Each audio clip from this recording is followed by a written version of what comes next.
ቢሊየነሩ ባለቤቱን ሰርፕራይዝ ለማድረግ የሥራ ጉዞውን ሰርዞ በቤት ውስጥ ተገኝቷል። ወደ መኝታ ቤቱ ደርሶ ገርበብ በተደረገው በር ወደ ውስጥ እንደተመለከተ የቤት ሰራተኛዋ አፉን አፍና በቀስታ ወደ ኋላ ስትጎትተው ታሪኩ ተቀየረ። አንዳንዴ ዝምታ ትልቅ መሳሪያ ነው። ዛሬ የቤት ሰራተኛዋ የያዘችው ሚስጥራዊ ማስረጃ የቢሊየነሩን ሕይወት ሲታደገውና ፍቅር ወደ መርዝ፣ መተማመን ወደ ወጥመድ ሲቀየር የሚያሳይ ፈጣሪ ወዳጅ ያልናቸው ሲከዱን ካልጠበቅነው ቦታ ወዳጅ እንደሚያዘጋጅልን የሚያረጋግጥ አስደናቂ ታሪክ ይዘንላችሁ ቀርበናል። ታሪኩን ከመጀመራችን በፊት ግን ይህንን አስደናቂ ታሪክ ከየትኛው የዓለም ክፍል ሆናችሁ እንደምትከታተሉት ኮሜንት ላይ ጻፉልን። ቪዲዮንም ላይክ አድርጉት። ለቻናላችን አዲስ ከሆናችሁ ደግሞ ሰብስክራይብ በማድረግ ቤተሰባችንን ተቀላቀሉ። አሁን ወደ ታሪካችን እንመለስ። በሩ ያለምንም ድምጽ ተከፈተ። አርተር በጨለማው መተላለፊያ ላይ ዝም ብሎ ቆመ። እጁ የበር እጀታውን ሲነካው እንደ በረዶ ቀዘቀዘ። የሻንጣው ጎማዎች የራሱ መኖሪያ ቤት በሆነው የእብነ በረዶ ወለል ላይ አርፈዋል። ቤቱ ጸጥ ረጭ ብሏል። ምንም አይነት ሙዚቃ የለም፣ ምንም ድምጽ የለም። ወደሱ እየሮጠ የሚቀበለውም የእግር ኮቴ የለም። ከዚያም ሰማ የሴት ሳቅ እናም የወንድ ሳቅ። የመጣው ከፎቁ ከራሱ መኝታ ቤት ነበር። የአልተር ልብ ሊወጣ ደረሰ። በኃይል ይመታ ጀመር። አንድ ቀርፋፋ እርምጃ ወደፊት ተራመደ። ከዚያም ሌላ። ትንፋሹ አንድ ከባድ ነገር ሳምባው ላይ እንደተጫነው ሁሉ ወፈረበት። የደረጃው ግርጌ ላይ ደረሰ። ልክ በዚያ ቅጽበት ከላይ ጥላ ተንቀሳቀሰ። የመኝታ ቤቱ በር በከፊል ተከፍቶ ነበር። በውስጡ በገዛ ገንዘቡ በገዛው ትልቅ አልጋ ላይ ሚስቱ ኢዛቤላ ከሌላ ወንድ ጋር በነጭ አንሶላዎች ተጠላልፋ ተኝታለች። የአርተር አፍ ተከፈተ። ነገር ግን አንዲት ቃል እንኳን ሳያወጣ በድንገት አንድ እጅ ከበስተጀርባ አፉን አፈነው። የሚንቀጠቀጥ ድምጽ በጆሮው ውስጥ እንዲህ አለ፣ ጌታዬ ጌታዬ እባክዎን ዝም ይበሉ። ሰራተኛዋ ነበረች። የአርተር አይኖች ፈጠጡ። ሰውነቱ ደረቀ። ልቡ ከመቼውም ጊዜ በላይ ፈጥኖ መታ። ሰራተኛዋ በቀስታ ወደ ኋላ ሳበችው። ከበሩም አራቀችው። ሊጋፈጠው ሊያምነው ካልቻለው እውነት አራቀችው። በክፍል ውስጥ ኢዛቤላ እንደገና ሳቀች። አርተር ገና አላወቀም እንጂ በዚያ ቅስፈት ሙሉ ህይወቱ ሊለወጥ ነበር። ቀደም ብሎ በዚያው ቀን አርተር ቤት መሆን አልነበረበትም። ለሳምንታት የሚቆይ ትልቅ የንግድ ስምምነት ለመጨረስ ራቅ ባለ ሌላ ሀገር መሆን እንዳለበት ሁሉም ሰው ያውቅ ነበር። ኢዛቤላ እንኳን በጣፋጭ ቃላትና በለስላሳ ፈገግታ ስትሰናበተው አምነው ነበር። ራስን ጠብቅ እሺ ውዴ አለችው በዚያ ጧት። ደግሞ ትናፍቀኛለህ ስትል አከለች፣ ከንፈሮቿን ጉንጩ ላይ አሳርፋ። አርተር ፈገግ ብሎ መለሰላት። አይኖቿ ፍቅር ሳይሆን ትዕግስትን ብቻ እንደያዙ አላወቀም ነበር። ኢዛቤላ ያላወቀችው ግን ስብሰባው ቀድሞ መጠናቀቁን ነው። በጣም ቀድሞ። ባለሀብቶች ከታሰበው በላይ ፈጥነው ተስማሙ። ወረቀቶችም ተፈረሙ። እጅ ለእጅ ተጨባበጡ። በቃ ገንዘብ ተንቀሳቀሰ። በዚህም ምክንያት አርተር ነፃ ሆነ። በሆቴሉ መስኮት አጠገብ ቆሞ የሚተራመሰውን መንገድ እያየ ለራሱ ፈገግ አለ። በቃ ሰርፕራይዝ አድርጋታለሁ አለ በቀስታ። በጣም ደስ ይላታል። ኢዛቤላ እሱን ስታየው የሚኖራትን ፊት ገመተ። ፈገግታዋን ወደ ቅፉ ስትሮጥ ባይምሮ ታየው። ያ ሐሳብ ብቻ እንዲቸኩል አደረገው። የመጀመሪያውን በረራ ይዞ ወደ ቤቱ ተመለሰ። አርተር ቢሊየነር ነበር፣ ግን ጩኸት የሚወድ አይነት ሰው አልነበረም። በገንዘቡ አይፎክርም፣ ብዙም አያሳይም። ጠንክሮ ብቻ ይሰራል። ሰዎችን በቀላሉ ያምናል። እናም ፍቅር ቀላል መሆን አለበት ብሎ ያምናል። ምንም እንኳን አርተር አሁን ላይ ቢሊየነር ቢሆንም ያደገው በጣም ደሃ ሆኖ ነበር። በልጅነቱ ከእናቱ ከማርታ ጋር በአንድ ክፍል ቤት ውስጥ በቀጭን ምንጣፍ ላይ ይተኛ ነበር። ዝናብ በሚዘንብበት ጊዜ ከጣራው ላይ ውሃ ይንጠባጠባል። ምግብ ሲጠፋ እናቱ ፈገግ ብላ እኔ አራበኝም እሺ ትለው ነበር። ሲያድግ ሰላም የሞላበት ህይወት እንደሚገነባ ለራሱ ቃል ገባ። ኢዛቤላም ለሱ ትልቅ ቦታ የነበራት ለዚህ ነበር። እንደ ለስላሳ ንፋስ ወደ ህይወቱ መጣች። አንደበተ ርቱዕ፣ ቆንጆ፣ ሁሉ ጊዜ ትክክለኛውን ነገር የምትናገር፣ የምታዳምጠው፣ በቀልዶቹ የምትስቅ፣ እሱ ሳይቀድማት እሷ ቀድማ እንደምትወደው የምትነግረው ሴት ነበረች። ለጋብቻ ስትጠይቃት አለቀሰች፣ ወይም ደግሞ እሱ እንደዛ መሰለው። ሰርጋቸው በጣም ትልቅ ነበር። ካሜራዎች በየቦታው ተደቅነው ነበር። እንግዶች በደስታ ይጨፍሩ ነበር። ኢዛቤላ በነጭ ልብስ ልክ እንደ ንግስት ታምር ነበር። አርተር ፍቅርንም ህይወትንም ያሸነፈ መሰለው። ነገር ግን ፍቅር እንደ ገንዘብ ሌቦችን ይስባል። ኢዛቤላ አርተርን በፍጹም አልወደደችውም። የወደደችው ያለውን ንብረት ነበር። እሱን ከማግኘቷ በፊት የሌላ ሰው ነበረች፣ የቪክቶር። ቪክቶር ረጅም፣ ማራኪና በዝምታው ውስጥ በጣም አደገኛ የሆነ ሰው ነበር።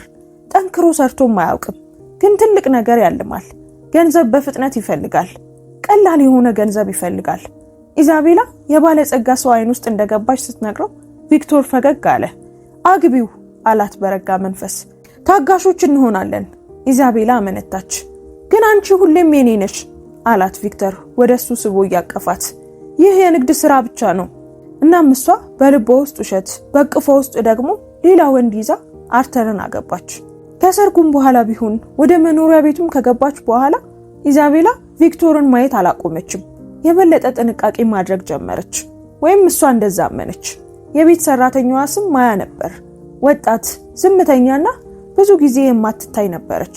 ማያ ታጸዳለች፣ እናም ትሰማለች፣ ነገሮችን በትኩረት ትከታተላለች። ማያ ሌሎች ችላ የሚሉትን ጥቃቅን ነገሮች በደንብ ታስተውላለች። አርተር በማይኖርበት ጊዜ የኢዛቤላ ፈገግታ እንዴት እንደሚለወጥ በደንብ ታያለች። ጌቷ በሚጓዝበት ጊዜ እንግዳ ጉብኝቶች እንዳሉ አስተውላለች። ከተዘጉ በሮች በስተጀርባ የሚሰሙ የሹክሹክታ ድምጾችንና ቪክቶርን አስተውላለች። ለመጀመሪያ ጊዜ ስታየው ማታ ላይ ኮፍያውን ወደፊቱ ዝቅ አድርጎ ነበር የመጣው። ኢዛቤላ ለማያ ያክስቴ ልጅ ነው አለቻት። ነገር ግን ያክስት ልጆች ጎ ሲቀድ አይመጡም። በመኝታ ቤት ውስጥ በቀስታ አይስቁም። ያክስት ልጆች አይደበቁም። ማያ ለአርተር ብዙ ጊዜ ልትነግረው ትፈልግ ነበር፣ ግን የቤት ሰራተኛን ማን ያምናታል? ስለዚህ ዝም ብላ ተመለከተች፣ እናም ጠበቀች። በዚያ ምሽት የመኖሪያ ቤቱ በሮች በቀስታ ተከፈቱ። አርተር ፈገግ ብሎ ከመኪናው ወረደ። ጥበቃዎች ደነገጡ። ጌታዬ ተመልሰው መጡ? አዎ አለ አርተር በደስታ። ሚስቴን ሰርፕራይዝ ላረጋት ፈልጌ ነው። ምንም አይነት ጥሪ እንዳታደርጉ። ምንም አይነት ጥሪ የለም፣ ምንም መልእክት የለም። በቃ ሁሉ ነገር ፍጹም እንዲሆን ፈልጎ ነበር። በቤት ውስጥ መብራቶች ደብዝዟል፣ በጣም ደብዝዟል። አርተር ፊቱን አጨፈገገ። ሻንጣውን ከደረጃው አጠገብ ጣል አደረገው። ያኔ ነው ድምጹን የሰማው። አሁን ሳቁን የሰማው ይዛኔ ነው። ከዚያም ሁሉም ነገር በጣም በፍጥነት ተከናወነ። ማያ ከደረጃው አጠገብ እያጸዳች ሳለ በሩ ድንገት ሲከፈት ሰማች። ልቧ በኃይል መታ። አርተርን አየችው። አይኖቿ ፈጠጡ። ሰላም ልትለው አፏን ከፈተች። ነገር ግን ያንን ድምጽ እሷም እየሰማችው ነው፣ ሳቁን። ማያ ያንን ድምጽ ከዚህም በፊት ታውቀዋለች። ፍርሃት በሰውነቷ ውስጥ ሁሉ ፈሰሰ። አርተር ወደ ደረጃው ሲሄድ አየችው።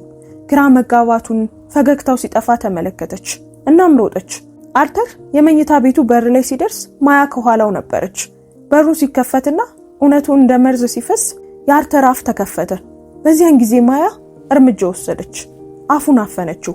ጌታዬ እባክዎ ዝም ይበሉ። በክፍል ውስጥ ኢዛቤላ ሳታውቅ በትንሹ ዞር አለች። ቪክቶር አጠገቧ ተኝቷል፣ ዘና ብሎ ግድ የለሽ ሆኖ። ማውራት ጀመሩ። የአርተር አይኖች በህመም ይቃጠሉ ጀመር። ማያ አንድ ትንሽ ስልክ በሚንቀጠቀጥ እጇ ውስጥ በቀስታ አስገባች። ቅረጸው ስትል በሹክሹክታ ተናገረች። በክፍል ውስጥ የድብቅ ፍቅረኛ ማቾቹ ሳቁ። ከዚያም ኢዛቤላ አርተርን ለዘላለም የሚሰብረውን ቃል ተናገረች። ይህ ፍጹም ነው አለች ኢዛቤላ በቀስታ። በቅርቡ በደልና ጥቃት እንደፈጸመብኝ አድርጌ ይከሷለሁ።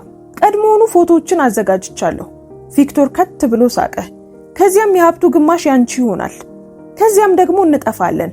ስልኩ ሁሉንም ነገር ሲቀርጽ የአርተር እጆች እየተንቀጠቀጡ ነበር። እንባ አይኑን ሞላው። ነገር ግን መንጋጋው ጠነከረ። ምክንያቱም አሁን ልቡ የተሰበረ ብቻ ሳይሆን የነቃም ሰው ነበር። ኢዛቤላ ወደ ቪክቶር ጠጋ ብላ ቀጣዩን እቅዷን በሹክሹክታ ስትናገር አርተር አንድ አስፈሪ ነገር ተረዳ። ይህ ገና ጅምር መሆኑን አወቀ። ቀጥሎ የሚሰማው ነገር ዝም ብሎ መቆየት ወይም የነሱ እንደሆነ ያሰቡትን ሁሉ ማጥፋት እንዳለበት ይወስናል። አርተር አልተንቀሳቀሰም። በጨለማው መተላለፊያ ላይ ቆመ። ጀርባው በቀዝቃዛው ግድግዳ ላይ ተደግፏል። የሚስቱ ሳቅ አሁንም ከመኝታ ቤቱ እንደ ክፉ ዜማ ይወጣ ነበር።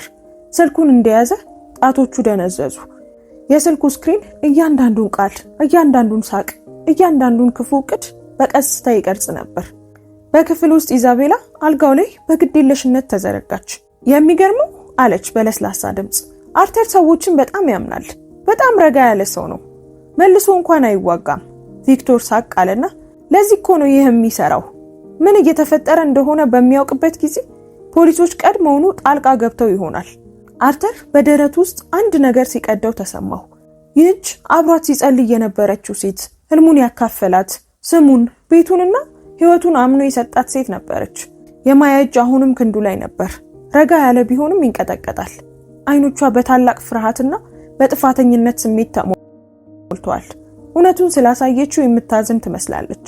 አርተር በቀስታ ሌላኛው እጁን አንስቶ እጇን ካፏ ላይ እንድታነሳለት ጠየቃት። እሷም አነሳችለት።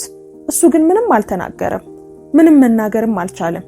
አሁን ቢናገር ኖሮ ሁሉም ነገር ያበቃ ነበር። በመኝታ ቤት ውስጥ ኢዛቤላ በድንገት ቀና ብላ ተቀመጠች። አንድ ድምጽ ሰማ ስትል ጠየቀች። አርተር ደረቀ።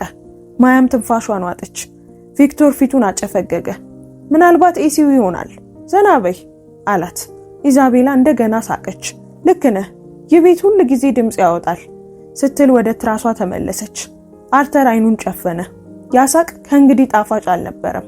ስለታምና አደገኛ ድምጽ ነበረው። ማያም ጠጋ ብላ በሹክሹክታ ጌታዬ እባክዎ እንድመራዎት ይፍቀዱልኝ አለችው። በቀስታ በአውንታ ራሱን ነቀነቀ። አንድ ጸጥ ያለ እርምጃ ወደ ኋላ ተራመዱ። ከዚያም ሌላ። የመኝታ ቤቱ በር አሁንም በከፊል ተከፍቶ ነበር። ነገር ግን በውስጡ ያለው እውነት ከማንኛውም ጩኸት በላይ ጎልቶ ይሰማ ነበር። እያንዳንዱ አርተር ከዛ ክፍል የራቀው እርምጃ በጣም ከብዶት ነበር። በፍቅር የገነባው ቤት አሁን እንደ ወጥመድ ተሰማው። ግድግዳው ላይ ያሉት አንዳንድ ፎቶዎች፣ የሰርግ ፎቶዎች፣ ፈገግ ያሉ ፊቶች፣ የደስታ ትዝታዎች ሲያልፉባቸው በአጠገባቸው ሲያልፍ ያፌዙበት ነበር። ከደረጃው አጠገብ ካለ ትልቅ ፍሬም ውስጥ የኢዛቤላ ፈገግታ አፍጥጦ ያየው ነበር። አርተር ቆመ። ፎቶውን ለረጅም ጊዜ ተመለከተው። ከዚህ ውስጥ እውነተኛ ነገር አለ? እጁን ጨበጠ። ማያ አጠገቡ ቆማ ራሷን ዝቅ አደረገች። ሊወቅሰኝ፣ ሊያባርረኝ ወይም ሊጮህብኝ ይችላል ብላ ፈርታ ነበር። አርተር ግን ከነዚህ ውስጥ አንዳቸውንም አላደረገም። አመሰግናለሁ አላት በቀስታ። ማያ በድንጋጤ ቀና ብላ አየችው። ለምን ስትል ጠየቀችው። ዝም እንድል ስለነገርሽኝ አመሰግናለሁ ሲል መለሰላት። ይህን ባታደርጊ ኖሮ ሁሉም ነገር ሌላ መልክ ይይዝ ነበር። አርተር ወደ ግል ቢሮ ገባና በሩን በቀስታ ከኋላ ዘጋው። በክፍል ውስጥ ያለው ዝምታ ከባድ ነበር። አርተር እድሜውን በጥፍ እንደጨመረ ሰው በቀስታ ተቀመጠ። ከዚያም ፊቱን በእጆቹ ሸፈነ። ትከሻዎቹ ተንቀጠቀጡ። መጀመሪያ ላይ ምንም ድምጽ አላወጣም። ህመም ብቻ ነበር። ማያም ምን እንደምታደርግ ግራ ገብቷት በዚያው ደርቃ ቆመች። እንደዚህ አይተው አታውቅም ነበር። ለዓለም አርተር ጠንካራ፣ የማይነካ ድርጅቶቹን የሚቆጣጠር ሰው ነበር። እዚህ ግን ለብቻው ልቡ የተሰነጠቀ ተራ ሰው ሆኖ ነበር። ደቂቃዎች አለፉ። ከዚያም አርተር ተነሳ። አይኖቹ ቀልተው ነበር። ነገር ግን ሌላ ነገር አሁን ታየባቸው። ትኩረት። ስልኩን ተመለከተ። ቀረጻው አሁንም እየቀጠለ ነበር። አቆመውና መልሶ አጫወተው። የኢዛቤላ ድምጽ ክፍሉን እንደገና ሞላው። ግልጽ፣ ስለታም፣ በራስ መተማመን የሞላበት። በደልና ጥቃት እንደፈጸመብኝ አድርጌ ከሷለሁ። ከሀብቱ ግማሽ እንጠፋለን። አርተር አይኑን ሳያርገበግብ አዳመጠው። እያንዳንዱ ቃል ልክ እንደ ጩቤ ወጋው። ግን ፊቱን አላዞረም። ሲያልቅ ስልኩን ዘጋውና እንደ ተሰባሪና ኃይለኛ ነገር በጠረጴዛው ላይ በጥንቃቄ አስቀመጠው። ማያ ምራቋን ዋጠች። ጌታዬ ምን ሊያደርጉ ነው? አርተር በወንበሩ ላይ ተደገፈ። ለጊዜው ምንም አላደርግም። ምንም? አለች ማያ ፊቷን አጨፍግጋ። አሁን ምንም አላደርግም ሲል በረጋ መንፈስ መለሰ። አሁን እርምጃ ከወሰድኩ ታሪካቸውን ይለውጣሉ፣ ማስረጃም ያጠፋሉ። ልክ እንደ ተጎጂ ራሳቸውን ይቆጥራሉ። ቀጥታ አያት። እኔ ሩቅ አገር እንደሄድኩ ነው የሚያስቡት። ታሪኩን እነሱ እንደሚቆጣጠሩት ያምናሉ። ትንሽ ቀዝቃዛ ፈገግታ ከንፈሩ ላይ ታየ። ግን ተሳስተዋል። እንደ ውር የሚመስል ባል። በዚያች ምሽት አርተር ማያን እንኳን ያስደነገጠ አንድ ነገር አደረገ። ወደ ፎቁ ወጣ። በቀጥታ ወደ መኝታ ቤቱ ገባ። ኢዛቤላ ስታየው በድንጋጤ ዘለለች። አርተር ስትል ትንፋሿ ተቋረጠ። እንዴ ቤት ውስጥ ነህ እንዴ? ቪክቶር ሄዶ ነበር፣ በጣም በፍጥነት። አርተር ቀድሞውኑ እንደሚሄድ ያውቅ ነበር። አዎ ሲል አርተር በረጋ መንፈስ መለሰ። ቀድሜ ተመለስኩ። ኢዛቤላ ወደሱ ሮጣ አንገቱ ላይ ተጠመጠመች። ናፍቀኸኝ ነበር አለች በጣፋጭ ድምጽ። አርተር ዝም ብሎ ቆመ። ሽቷን አሸተተ። የሌላ ወንድ ጠረንንም አሸተተ። ፊቱ ላይ ግን ምንም አላሳየም። እኔም ናፍቀሽኝ ነበር አላት። ኢዛቤላም በእፎይታ ፈገግ አለች። አይኖቹን አላስተዋለችም። ከአሁን በኋላ ምንም አይነት ፍቅር አልነበራቸውም። የሚቀጥሉት ጥቂት ቀናት ስቃይ ነበሩ። አርተር የሚወድ ባል ሆኖ በትክክል ተወነ። ኢዛቤላ ስትቀልድ ይስቃል፣ ስታበስል ይበላል፣ ማታ ግንባሯን ይስማል። ኢዛቤላ በጣም ዘና አለች። ያሸነፈችው መሰላት። ቪክቶር በጥንቃቄ ተመለሰ። በዚህ ጊዜ ማያ በሚስጥር በሮች ሲገባና ሲወጣ አየችው። የተደበቁ ፈገግታዎች፣ የሹክሹክታ ጥሪዎች፣ አርተር ሁሉንም ነገር አስተውሏል፣ ግን ምንም አልተናገረም። ይልቁኑ አቀደ።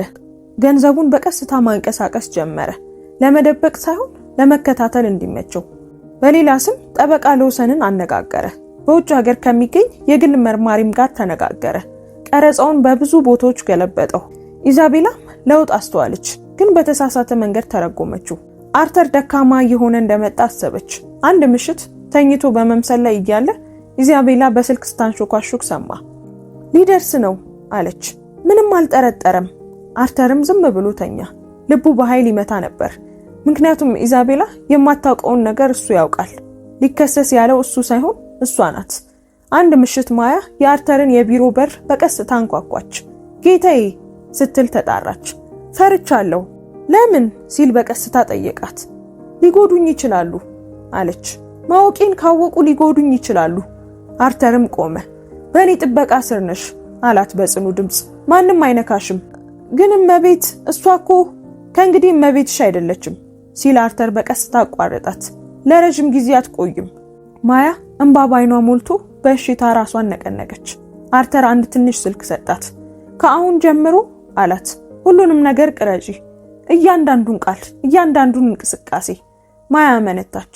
ጌታዬ፣ ይህ በጣም አደገኛ ነገር ነው። አርተር አይኗን እያያት የማይገባውን ሰው ማመንም የዚህን ያህል አደገኛ ነው ሲል መለሰላት። ከሁለት ቀናቶች በኋላ ኢዛቤላ ጮኸች። ድምፁ መኖሪያ ቤቱን ልክ እንደ ቢላዋ ሰነጠቀው። ጥበቃዎቹ ሮጡ። ማያ ደረቀች። አርተር ግራ እንደተጋባ በመምሰል ከቢሮው ወጣ። ምን ተፈጠረ ሲል ጠየቀ። ኢዛቤላ ሳሎን ውስጥ ቆማለች። እንባ በፊቷ ላይ ይፈሳል። ጸጉሯ ተንጨባሯል። ልብሷም ተጎሳቅሏል። ሊጎዳኝ ሞከረ ስትል ወደ አርተር እየጠቆመች አለቀሰች። ጥበቃዎችም ዞሩ። የአርተር ልብ ተሰበረ። ፊቱ ግን ዝም አለ። ምንድነው የምትዩ ሲል በቀስታ ጠየቃት። ኢዛቤላም አምርራ አለቀሰች። መታኝ፣ አስፈራራኝ፣ በጣም ፈርቻለሁ ስትል ሰንበሩን አሳየቻቸው። አርተር አይቶት የማያውቀው ሰንበር። የማያ ጉልበቶች ሊሰበሩ ጥቂት ቀራቸው። ቪክተር በሩ አጠገብ ቆሟል፣ እጆቹን አጣጥፎ። በውሸት ሐሳቢነት ፊቱን ሞልቶ ስትጮ ሰማዋት፣ እናም ለመርዳት መጣሁ አለ። አርተርም አየው። ያ ነው፣ ውሸቱ ተጀመረ። ጥበቃዎች ወደ ራዲዮቻቸው ሲደርሱና ኢዛቤላ በድራማው ሶፋው ላይ ተዝለፍልፋ ከመቼውም ጊዜ በላይ በኃይል ስታለቅስ አርተር አንድ አስደንጋጭ ነገር ተረዳ። ኢዛቤላ ዛሬ ምሽት እሱን ለማጥፋት ተዘጋጅታለች። ቀጣዩ እርምጃ ደግሞ ዓለም ማንን እንደሚያምን ይወስናል። ሳሎኑም ከመቼውም ጊዜ በላይ ጠባብ የሆነ መሰለ። ኢዛቤላ ሶፋው ላይ ተኝታ በከፍተኛ ድምፅ ታለቅሳለች። ፈጣን ትንፋሽ ከደረቷ ይወጣ ነበር። አንደኛው ጥበቃ ምን ማድረግ እንዳለበት ግራ ገብቶት አጠገቧ ቆሟል። ሌላኛው በራዲዮ ይቾካሾክ ነበር። ቪክተር ተጨነቀ። ቪክተር እንደተጨነቀ ጓደኛ ራሱን እየነቀነቀ በሩ አጠገብ ቆመ። አርተር በዚህ ሁሉ መሃል ቆሟል። ረጋ ብሏል፣ በጣም ረጋ ብሏል። በደረቱ ውስጥ ግን ልቡ እንደ ከበሮ ይመታ ነበር። ፊቱ ላይ ግን ምንም አይታይም። ቁጣ የለም፣ ፍርሃትም የለም፣ ድንጋጤ የለም፣ ዝምታ ብቻ። እባካችሁ፣ ኢዛቤላ ፊቷን ሸፍና አለቀሰች። እባካችሁ ወደ እኔ እንዳይቀርብ አድርጉት። ቃላቱ አርተርን እንደ ድንጋይ ወገሩት። በጥንቃቄ ተመለከታት። እንባዋ፣ የሚቀጠቀጡ እጆቿ፣ ክንዷ ላይ ያለው ሰንበር፣ እሱ ያላደረሰው ሰንበር። አንደኛው ጥበቃ ጉሮሮውን ጠረገ። ጌታዬ፣ እመቤት እንደጎዷት እየተናገረች ነው። አርተርን በቀስታ ሰምቻለሁ። ቪክተር ወደፊት መጣ። ኦፊሰር፣ ተጨማሪ ነገር መጠየቅ አያስፈልግም። በጣም ደንግጣለች። እኔ ሁሉንም ነገር አይቻለሁ። አርተር ራሱን አዙሮ ቪክተርን ተመለከተው። ለሰከንድ አይናቸው ተገናኘ። የቪክተር በራስ መተማመን ለአፍታ ተናወጠ። አርተር በቀስታ ተናገረ። ሁሉንም ነገር አይታል? ቪክተርም ትከሻውን ቀና አደረገና አዎን፣ ልጠይቃት መጥቼ ጩኸት ሰማው። ሮጪ ስገባ እያለቀሰች ነበር። አንተ ደግሞ በላይዋ ላይ ነበርክ። ኢዛቤላ ሌላ ከፍተኛ ጩኸት አወጣች። በጣም ፈርቼ ነበር ስትል አለቀሰች። ከሄድኩኝ እንደሚያጠፋኝ ነግሮኛል። ጥበቃው እንደገና አርተርን አየው። ጌታዬ፣ ይህ እውነት ነው? አርተር አይደለም በማለት ጭንቅላቱን ነቀነቀ። እውነት አይደለም። ኢዛቤላ በጥፊ እንደተመታች ሰው ደነገጠች። እንዴት ልትክደው ትችላለህ? ስትል ጮህችበት። ለአንተ ካደረኩት ነገር ሁሉ በኋላ ምላሽ ይሄ ነው? አርተር ምንም አልመለሰም። ገና ነው። በደቂቃዎች ውስጥ ተጨማሪ ሰዎች መጡ። የጥበቃ አባላት፣ አሽከርካሪ፣ እንዲያውም ድምጹን የሰማ ጎረቤት። በአንድ ወቅት ኩሩና ጸጥተኛ የነበረው መኖሪያ ቤት አሁን ያለ ዳኛ ችሎት የሆነ ይመስል ነበር። ኢዛቤላ በድንገት ቀና ብላ በሚንቀጠቀጡ ጣቶቿ ወደ አርተር ጠቆመች። እዩት ስትል አለቀሰች። እያስመሰለ ነው። ሁሉ ጊዜ እንደዚህ ነው። በጣም ዝምተኛ ይመስላል፣ ግን አደገኛ ሰው ነው። ቪክቶር ራሱን በመስማማት ነቀነቀ። ነግሬያት ነበር አለ በሐዘን። እንድትተወው ነግሬያት ነበር፣ ግን ደግሞ በጣም ፈርታ ነበር። ማያ ከደረጃው አጠገብ ቆማለች። ልቧ ሊፈነዳ እስኪቃረብ ድረስ ይመታል። እጆቿም ቀዝቅዘዋል። ስልኳ በዩኒፎርሟ ውስጥ ተደብቆ ሁሉንም ነገር ይቀርጻል። አርተርን አየችው። እርሱም በጭንቅላቱ ምልክት ሰጣት። ያ ምልክት ጥንካሬ ሰጣት። አንደኛው ጥበቃ እንደገና ተናገረ። ጌታዬ፣ ይህ እስኪጣራ ድረስ ፖሊስ መጥራት ይኖርብናል። ኢዛቤላ ደረቷን ያዘች። አዎ፣ አሁኑኑ ፖሊስ ጥራ። ፍትህ እፈልጋለሁ። ፍትህ የሚለው ቃል የአርተር ጆሮ ውስጥ ገባ። ፍትህ? እሱን ለማጥፋት ካቀደች ሴት ፍትህ። አርተር በመጨረሻም ተናገረ። ጥሯቸው። ሁሉም ደረቁ። ኢዛቤላ አይኗን አርገበገበች። ምን? ፖሊስ እንድትጠሩ ፈልጋለሁ ሲል አርተር በረጋ መንፈስ ደገመው። የምደብቀው ምንም ነገር የለኝም። ቪክቶር ፊቱን አጨፈገገ። ያ አስፈላጊ አይደለም። በዝምታ መጨረስ እንችላለን። አርተር አየሁ። አንችልም። ለመጀመሪያ ጊዜ ኢዛቤላ እርግጠኛ ያልሆነች መሰላት፣ ግን ላፍታ ብቻ። በፍጥነት ወደ ለቅሷ ተመለሰች። ፖሊሶች ደረሱ። 2 ኦፊሰሮች ወደ ቤቱ ገቡ። ፊታቸው የተኮሳተረ ነበር። ኢዛቤላ ታሪኳን እንደገና ስትናገር አዳመጧት። በዚህ ጊዜ ድምጿን ከፍ አድርጋ በድራማ አጀበችው። አለቀሰች፣ ተንቀጠቀጠች። እንደ ማስረጃ የቆሰለ ክንዷን አሳየች። ቪክቶር ተጨማሪ ዝርዝሮችን ጨመረ። ኦፊሰሮቹ ከዚያም ወደ አርተር ዞሩ። ጌታዬ አለው አንደኛው።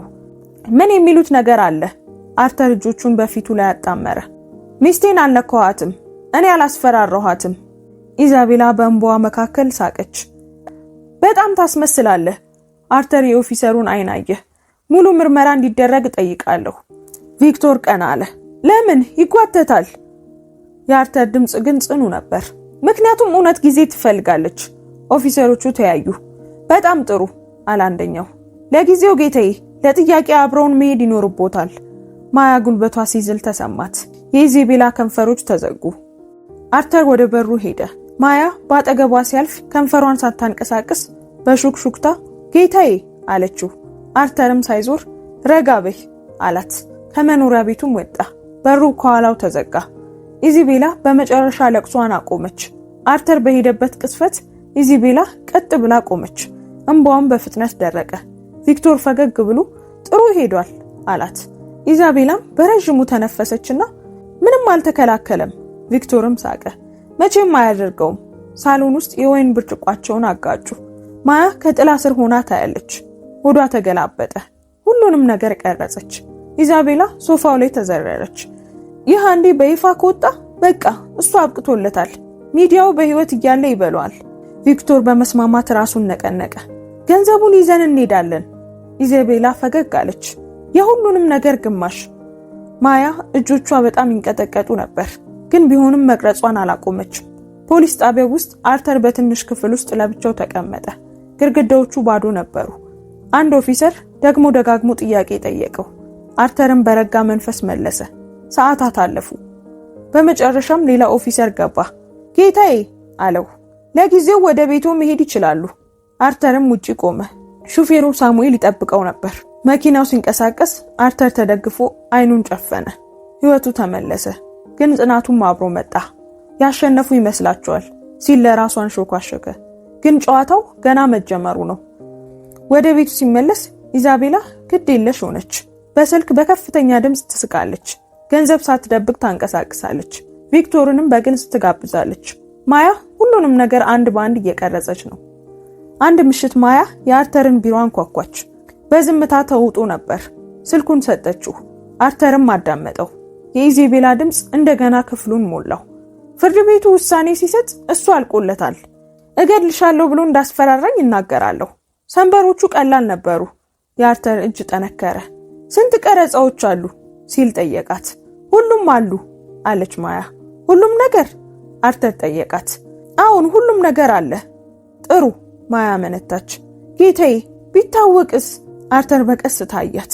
ታውቃለች። ማያ ደነገጠች። ሆን ብለው ነው? አዎ አላት በቀስታ። እውነት መድረክ ትፈልጋለች። በማግስቱ ጧት አርተር ያልተጠበቀ ነገር አደረገ። ጋዜጣዊ መግለጫ ጠራ። ኢዛቤላ ማስታወቂያዎችን ስልኳ ላይ አየችና ደነገጠች። ምን እያደረገ ነው ስትል ጮኸች።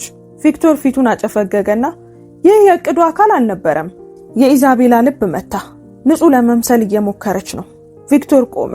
እንገናኝ፣ ይናገር፣ እኛ ደግሞ እናለቅሳለን። ኢዛቤላ በቀስታ ፈገግ አለች። አዎ በደንብ አድርጌ ተውነዋለሁ። ዓለምም ያምነኛል። አርተር ምን እንዳቀደ ግን ገና አላወቁም ነበር። ማያ እዚያ እንደምትገኝም አላወቁም። ቀረጻዎቹ ዝግጁ መሆናቸውን አላወቁም።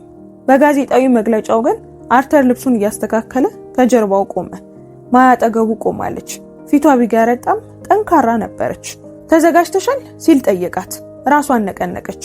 አሁን አንተ ግን በጣም ደፋር። ውጪ ጋዜጠኞች ተሰባስበዋል።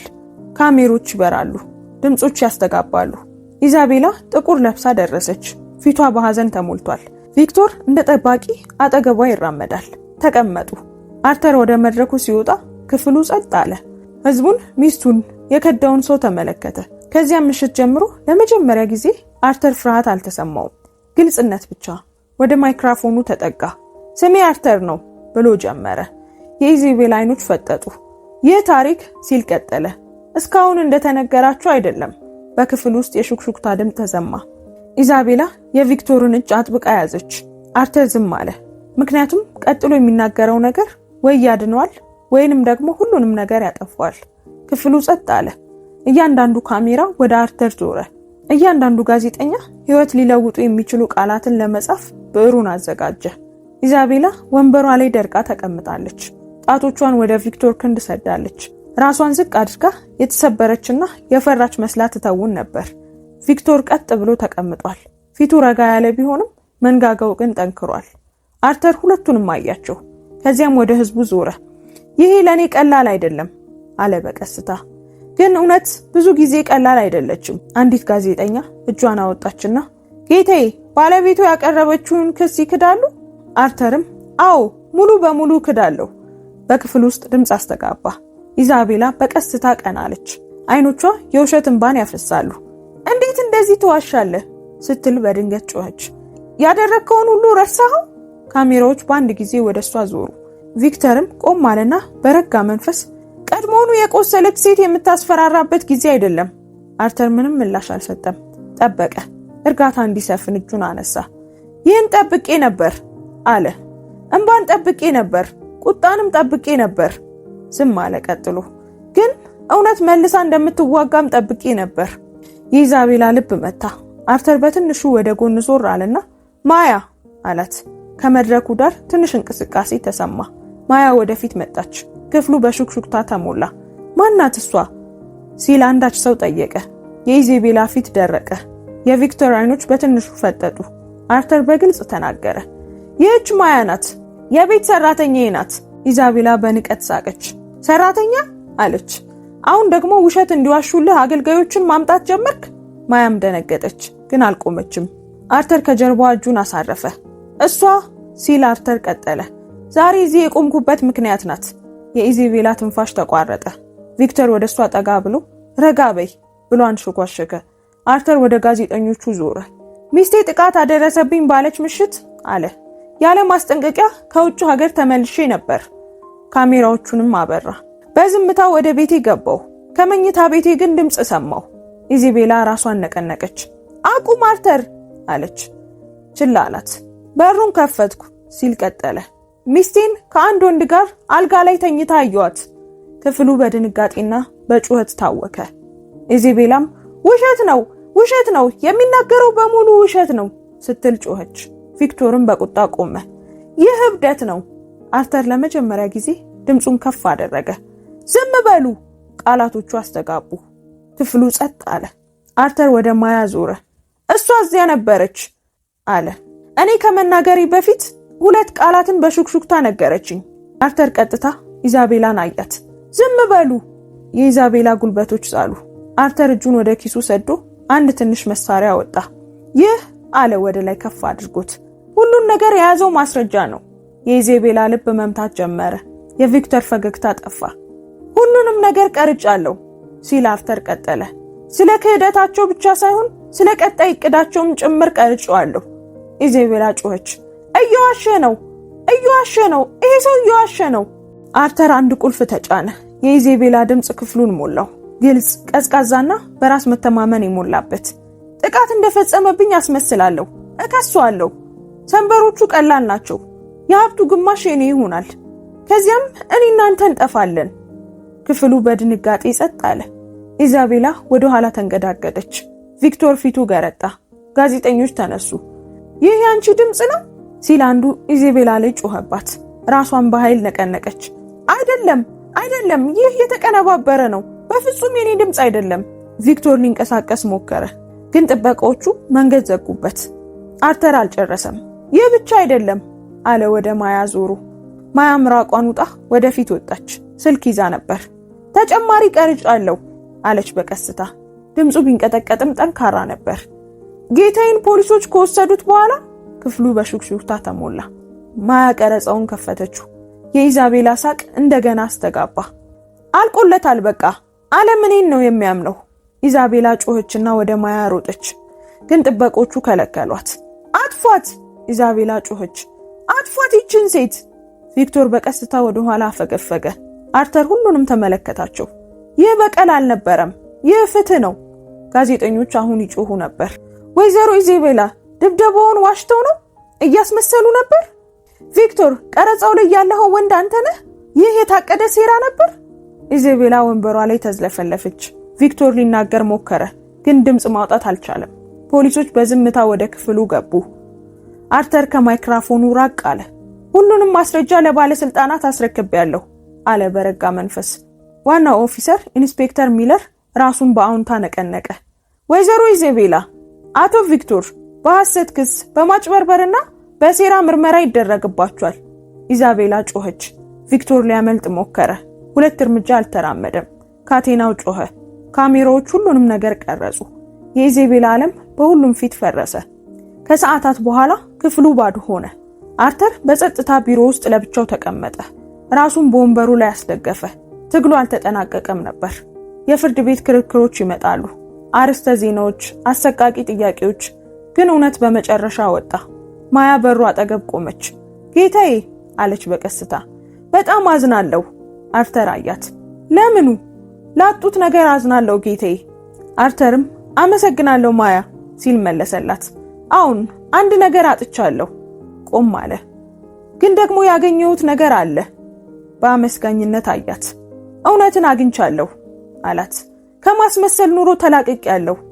ማያ በእንባ መካከል ፈገግ አለች። አርተር ከህንጻው ሲወጣ ስልኩ ጠራ። ካልታወቀ ቁጥር መልእክት መጣ። ከፈተው። ቃላቶቹ ልቡን አቆሙት። ይህ ያበቃ ይመስላል? ገና ሁሉንም ነገር አታውቅም የሚል ነበር። ከአንድ ፎቶ ጋር ተያይዟል። አርተር አየዋለሁ ብሎ ያልጠበቀው ፎቶ ከታሪኩ ጋር የተያያዘ፣ አሁንም ሊያጠፋው የሚችል ነገር። የአርተር እጅ ስልኩን አጠበቀው። ምክንያቱም መጥፎ ጊዜ ያለፈ ሲመስለው ትልቁ ድንጋጤ ገና ሊመጣ እንደሆነ ተረዳ። አርተር ከቢሮ ህንጻ ውጪ ባለው መተላለፊያ ላይ ደርቆ ቀረ። ፀሐይ ቢኖርም አየሩ ቀዝቃዛ ነበር። ሰዎች በዙሪያው ይንቀሳቀሳሉ። ጠበቆች፣ ጋዜጠኞች፣ ጥበቃዎች። ግን ድምጻቸው የራቀ ይመስላል። አርተር የሚሰማው የገዛ ልቡን ትርታ ብቻ ነበር። መልእክቱን እንደገና ተመለከተው። ይህ ያበቃ ይመስላል? ገና ሁሉንም ነገር አላወቅም። ከዚያም ፎቶን ተመለከተው። ጠረጴዛ ላይ ያለ ትንሽ ቡናማ ኢንቨሎፕ ነበር። በፖስታው ላይ ደግሞ አንድ አሮጌ የብር ቀለበት ነበር። አርተር ያንን ቀለበት ያውቀዋል። እናቱ ማርታ ካልጋቸው ስር ባለ የእንጨት ሳጥን ውስጥ በትንሽ ጨርቅ ጠቅልላ ተይዘው ነበር። የመጨረሻው ሀብቴ ትለው ነበር። የአርተር አባት እንደሆነ ትናገር ነበር። ነገር ግን የአርተር አባት እሱ ትንሽ እያለ እንደሞተ ነበር የተነገረው። የአርተር ጉሮሮ ተዘጋ። ይህንን የላከው ማን ነው? ለምንስ አሁን ከጋዜጣዊ መግለጫው በኋላ ተላከ? አሮጌው ህመም ከአዲሱ ህመም ጋር ሲቀላቀል የበለጠ ተሰማው። 2 ማዕበል በአንድ ሰማይ ስር እንደመገናኘት ያህል። ማያ ተጨንቃ አጠገቡ ቆመች። ጌታዬ ደህና ኖት? አርተር ምራቁን ዋጠ። አንድ ሰው ሊያስፈራራኝ እየሞከረ ነው። የማያ አይኖች ፈጠጡ። ኢዛቤላ? አርተር በቀስታ ራሱን ነቀነቀ። ምናልባት ወይም ደግሞ ቪክቶር ወይም ደግሞ ሌላ ሰው። ስልኩ እንደገና ጠራ። ሌላ መልእክት። ስምህን መጠበቅ ከፈለክ ዛሬ ማታ 2 ሰዓት ላይ ብቻህና አሮጌው ማሪና መጋዘን። ማያ ደነገጠች። ጌታዬ አይሁንም፣ ያ በጣም አደገኛ ነገር ነው። የአርተር መንጋጋ ጠነከረ። ፍርሃት እንዲቆጣጠረው ላለመፍቀድ ጠንክሮ እየታገለ ነው። ነገር ግን የእናቱን ታሪክ የሚነካ መልእክት ችላ ማለት አልቻለም። ማያ አያት። ለብቻ አልሄድም። ማያ አይኗን አርገበገበች። ግን መልእክቱ የአርተር አይኖች ስለታም ሆኑ። አልኩሽ ለብቻ አልሄድም። በዚያ ምሽት አርተር ቢሮ ውስጥ ተቀመጠ። በውጭ ረጋ ያለ ቢመስልም በውስጡ ግን ሐሳቡ ይጋጭ ነበር። ጠበቃው ሎሰንን ጠራ። ከዚያም ቀደም ብሎ ምርመራውን የያዘውን የፖሊስ ኦፊሰር ኢንስፔክተር ሚለርን ጠራው። ከዚያም የጥበቃ ኃላፊውን ማርከስን ጠራ። በአንድ ሰዓት ውስጥ ቢሮው ትንሽ የስትራቴጂ ክፍል ሆነ። አርተር አለ ሎሰን፣ ይህ ወጥመድ ሊሆን ይችላል። ወጥመድ ነው ሲል አርተር መለሰ። ግን ወደኛ ልንቀይረው እንችላለን። ኢንስፔክተር ሚለር ራሱን በአውንታ ነቀነቀ። የክትትል ስራ፣ ሲቪል የለበሱ ፖሊሶችና ካሜራዎችን ማዘጋጀት እንችላለን። ካሜራዎች፣ ማርከስ ወደፊት ጠጋሉ። ከፈለጉ መንገዶችን ዘግተን ቦታውን መክበብ እንችላለን። አርተር ራሱን ነቀነቀ። ገና መክበብ አያስፈልግም። ስልኩን ጠረጴዛው ላይ ያስቀመጠና የድምጽ ቀረጻውን እንደገና አጫወተው። ያንን ኢዚቤላና ቪክተር ሁሉንም ነገር ያቀዱበትን። ይህ አለ ስልኩን እየነካካ፣ ያዳነኝ ይህ ነገር ነው። ዝምታና ማስረጃ። ሁሉንም አያቸው። ወደዚያ እንሄዳለን ሲል አርተር ቀጠለ። ግን በብልሃት እንሄዳለን። ማያ በሩ አጠገብ ቆማ ሁሉንም ነገር ትሰማ ነበር። እጆቿን አጥብቃ አጣመረች። ኢንስፔክተር ሚለር በቀስታ ወደሷ ዞረ። ወጣቷ በጣም ደፋር ሆነሻል። ማያ ምራቋን ዋጥ አደረገች። እኔ ዝም ብዬ ትክክል ነው ብዬ ያሰብኩትን ያደረኩት። የአርተር አይኖች ለሰለሱ። ከዚያም ቆመ። ይህንን እናብቃ። ሌሊቱ እንደ ከባድ ጨርቅ በላይዋ ላይ ወደቀ። ልክምሽ ሌሊቱ እንደ ከባድ ጨርቅ በላያቸው ላይ ወደቀ። ልክ ከምሽቱ 2 ሰዓት ላይ የአርተር መኪና በቀስታ በማሪና በኩል ወደሚገኘው አሮጌ መጋዘን አመራ። ቦታው የጎዳና መብራቶች የተሰባበሩበትና የተተዉ የሚመስሉ አሮጌ ህንጻዎች ያሉበት ጸጥ ያለ ስፍራ ነበር። የአርተር አሽከርካሪ እንደታቀደው ራቅ ብሎ ቆመ። አርተር ለብቻው ወረደ። ቢያንስ ለብቻው ያለ ይመስል ነበር። ነገር ግን በጨለማ ውስጥ ተደብቀው ኦፊሰሮች ነበሩ። በጣሪያው ላይ ደግሞ ካሜራዎች ተደብቀዋል። በማዕዘኖች አጠገብ ሲቪል የለበሱ የጥበቃ ሰዎች ተሸሽገዋል። ማያ እዚህ አልነበረችም። አርተር እንድትመጣ አልፈቀደላት። ደህንነቱ ወደ ተጠበቀው ቤቷ እንድትቆይ ነገራት። ቢሆንም ግን የእሷ ቃላት ባይምሮ ነበሩ። እባክዎ ይጠንቀቁ ጌታዬ። አርተር ወደ መጋዘኑ በር ተራመደ። ሳይነካው በሩ ይጮህ ነበር። አንድ ድምጽ ከውስጥ መጣ። እንኳን ደህና መጣ ቢሊየነር። አርተር ወደ ውስጥ ገባ። የአቧራና የአሮጌ ብረት ሽታ አፍንጫውን መታው። ከዚያም አየው፣ ቪክተርን አየው። ቪክተር ምንም እንዳልተፈጠረ ሁሉ ፈገግ ብሎ ጠረጴዛው አጠገብ ቆሞ ነበር። ጸጉሩ ተንጨባሯል፣ ሸሚዙ ተጨማዷል። እናም አይኖቹ የዛሉ ይመስላሉ። ነገር ግን ፈገግታው በራስ መተማመን የሞላበት ነበር። አርተር ሆዱ አበጠ። ቪክተር እጆቹን እያጨባበጠ አነሳ። ዋው ዛሬ በእውነት ነው ያሳፈርከን። አርተር አልመለሰም። ያንን ቀለበት ከየት አገኘው? የቪክተር ፈገግታ ጨመረ። ቀጥታ ወደ ጉዳዩ። ደስ ይላል። ወንበር ላይ ጠቆመ። ተቀመጥ። አርተር እንደቆመ ቀረ። መልስልኝ። የቪክተር ፊት በትንሹ ጠነከረ። ሁሉ ጊዜ ነገሮችን እንደምትቆጣጠር ትመስላለህ፣ ግን አይደለህም። የአርተር አይኖች ጠበቡ። ኢዚቤላ የት ናት? ቪክተር ሳቀ። ኢዚቤላ? እሷ እዚህ የለችም። የአርተር ልብ ደነገጠ። ምን አደረካት? የቪክተር ሳቅ ቆመ። ምንም፣ ፖሊሶች ቀድመውኑ ይዟታል። እናም በእውነቱ አሁን እሷ ጥቅም የላትም። አርተር ቀዝቃዛ ስሜት በሰውነቱ ሲያልፍ ተሰማው። ስለዚህ ይህ ኢዚቤላን ስለማዳን አልነበረም? ምንድነው? ቪክተር እጁን ወደ ኪሱ ሰዶ ትንሽ ቡናማ ፖስታ አወጣ። ያንኑ በፎቶ ላይ ያለውን ፖስታ ጠረጴዛው ላይ አስቀመጠው። በላዩ ላይ ደግሞ ቀለበቱ ነበር። ይህ ቀለበት አለ ቪክተር በቀስታ። እናቴ ያልጨረሰችው ታሪክ ቁልፍ ነው። የአርተር እጆች ተቆለፉ። ስለ እናቴ አታውራ። ቪክተር ጠጋለ። እንግዲያውስ ስማኝ። ቪክተር ቡናማውን ፖስታ ከፍቶ አንድ አሮጌ ወረቀት አወጣ። የአባት ስም አለ ቪክተር። የማንም ተራ ስም አልነበረም። የአርተር አእምሮ ወደ እናቱ ድምጽ፣ ወደዛ ያዛለ ፈገግቷ፣ በዝናባማ ምሽቶች ወደምታፈሰው እንባ ተመለሰ። ቪክተር አላገጠ። አባትህ አንተ ልጅ እያለህ አልሞተም ነበር። የአርተር ደረት ጠበበ። ያ ውሸት ነው። የአርተር አይኖች ተቃጠሉ። አይደለም፣ ውሸት አይደለም። ቪክተር ወረቀቱን መታ መታ አደረገ። እናትህን ጥቶ ወጣ፣ ጥሎ ሸሸ። የቆሻሻ ስራ፣ ኮንትሮባንድ፣ ማጭበርበር፣ የቤተሰብን ስም ለዘላለም የሚያቆሽሽ ስራ ከሚሰሩ ሰዎች ጋር ተቀላቀለ። አርተር አተነፋፈሱ ሲለወጥ ተሰማው። የቪክቶር አይኖች በርተዋል።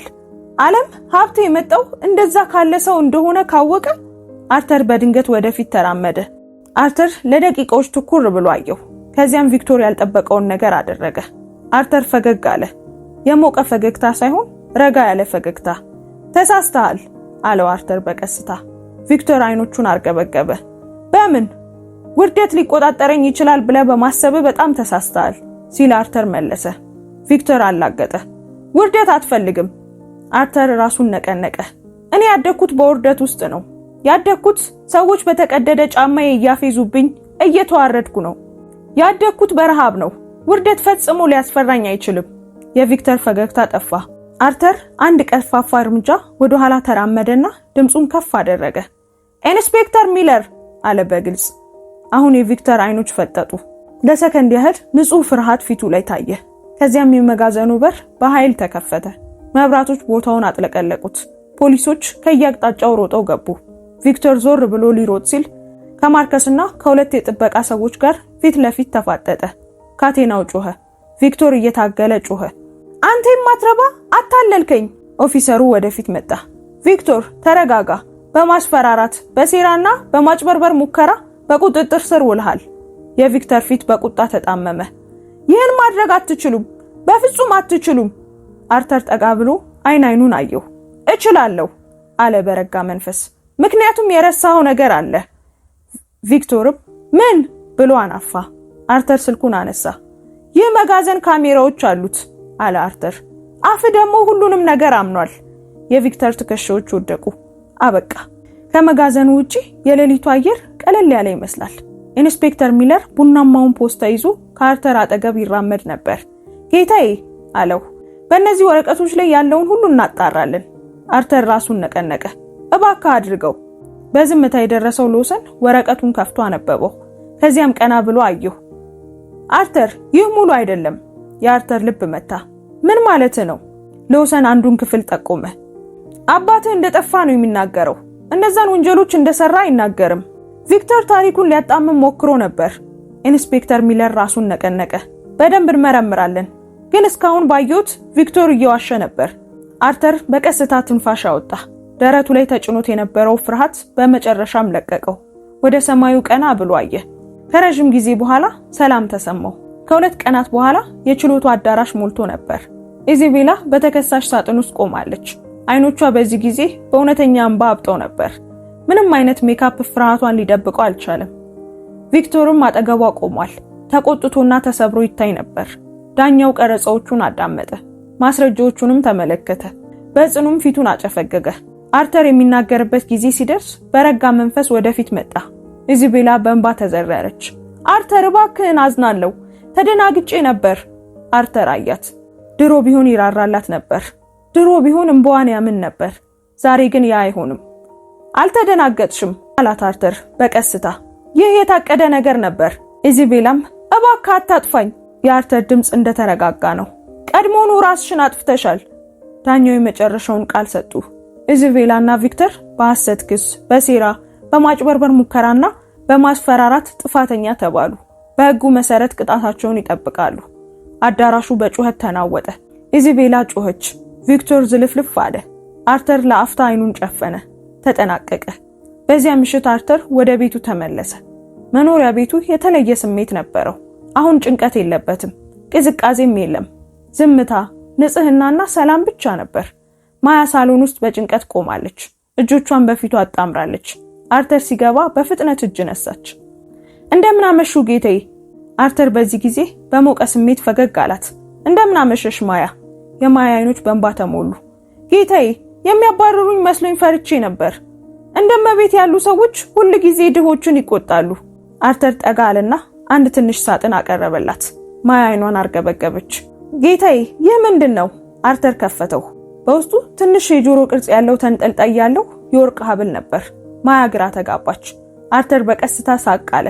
ምክንያቱም ስላዳመጥሽና ሕይወቴን ያዳኑትን ቃላት በሹክሹክታ ስለተናገርሽ ነው። ማያ አፏን ያዘች። የአርተር ድምጽ ለሰለሰ። ከዛሬ ጀምሮ አንቺ እዚህ ቤት ሰራተኛ ብቻ አይደለሽም። የማያ አይኖች ፈጠጡ። ጌታዬ፣ ትምህርትሽን ልደግፍሽ እፈልጋለሁ አላት አርተር። የፈለግሽውን ነገር መማር ትችያለሽ። እንዲሁም የመሰረትኩት ድርጅት አካል እንድትሆኚ እፈልጋለሁ። ዋጋ እንደሌላቸው ተደርጎ የሚታዩ ወጣት ሴቶችን እንረዳለን። ማያ እውነተኛ የደስታ እንባ ማፍሰስ ጀመረች። ምን እንደምል አላውቅም ስትል ጮኸች። አርተርም ፈገግ አለ። የነገርሽኝን ቃላት ተናገሪ። ማያም በእንባዋ መካከል ሳቀች። ዝም በል ጌታዬ አለች በቀስታ። አርተርም አብሮ ሳቀ፣ ራሱን እየነቀነቀ አይ ሲል መለሰላት። በዚህ ጊዜ ተናገሪ፣ ዓለም ያንቺን ድምጽ ይፈልጋል። ሳምንታት አለፉ። የአርተር ስምም ታደሰ። በአንድ ወቅት የተጠራጠሩት ሰዎች እውነቱን ለዩ። ድርጅቶችም ተረጋጉ። ዝም በል ብልሁን የሚል ፕሮግራም ጀመሩ።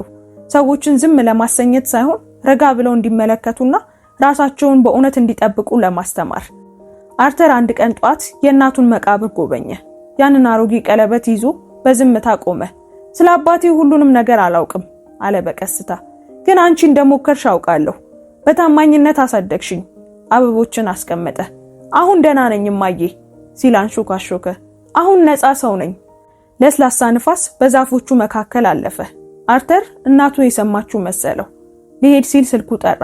በዚህ ጊዜ ግን ማስፈራሪያ አልነበረም። ከፖሊስ የመጣ መልእክት ነበር። ጉዳዩ ተዘግቷል፣ ፍትህ ሰፍኗል የሚል መልእክት ደረሰው። አርተር ፈገግ አለ። ለመጨረሻ ጊዜ መቃብሩን ዞር ብሎ አየና ሄደ። እንደተሰበረ ሰው ሆኖ ሳይሆን ክህደትን ተቋቁሞ እውነትን አግኝቶ ከፍርስራሹ ላይ የተሻለ ህይወት የገነባ ሰው ሆኖ። ውድ ቤተሰቦቻችን፣ የዛሬው ታሪካችን ይህንን ይመስል ነበር። ታሪኩን እንዴት አገኛችሁት? ሐሳብ አስተያየታችሁን ኮሜንት ላይ ጻፉልን። ታሪኩን ከወደዳችሁትም ላይክ እና ሼር አድርጉት። እንደዚህ አይነት አስተማሪ ታሪኮችን የምታገኙበትን የዩቲዩብ ቻናላችንንም ሰብስክራይብ በማድረግ ቤተሰባችንን ተቀላቀሉ። እናመሰግናለን። ቸር ቆዩን።